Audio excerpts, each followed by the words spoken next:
ನನ್ನ ಹೆಸರು ಶೀತಲ್ ಸುರೇಶ್ ಕಮಾರ್. ನಾವು ಇಂದು ಮಾಡುತ್ತಿರುವ ವಾರಕ್ಕೊಂದು ಪ್ರಯೋಗದ ಹೆಸರು ಆವರ್ತಕ ಪ್ರತಿಫಲನ. ಆವರ್ತಕ ಪ್ರತಿಫಲನ ಎಂದರೆ ಎರಡು ಅಥವಾ ಎರಡಕ್ಕಿಂತ ಹೆಚ್ಚು ದರ್ಪಣಗಳನ್ನು ಪರಸ್ಪರ ಮುಂದೆ ಇರಿಸಿದಾಗ ರೂಪುಗೊಳ್ಳುವ ಬಿಂಬಗಳು ಅಥವಾ ಚಿತ್ರಗಳನ್ನು ನಾವು ಆವರ್ತಕ ಪ್ರತಿಫಲನ ಅಥವಾ ಬಹು ಪ್ರತಿಫಲನ ಎನ್ನಬಹುದು.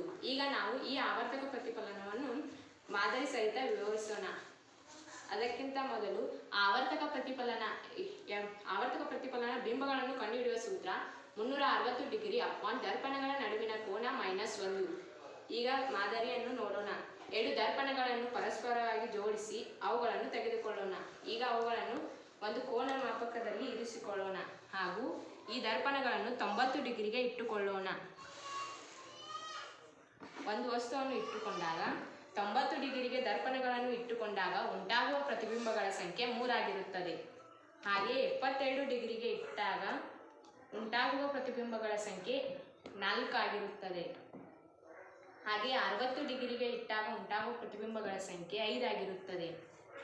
ಹಾಗೆ 45 ಡಿಗ್ರಿಗೆ ಇಟ್ಟಾಗ ಉಂಟಾಗುವ ಪ್ರತಿಬಿಂಬಗಳ ಸಂಖ್ಯೆ 6 ಆಗಿರುತ್ತದೆ.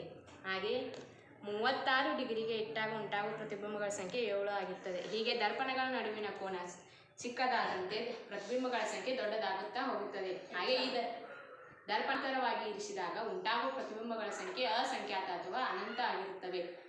ಅದನ್ನು ನಾವು ಆಂತರಿಕ ಪ್ರತಿಫಲನ ಎನ್ನಬಹುದು.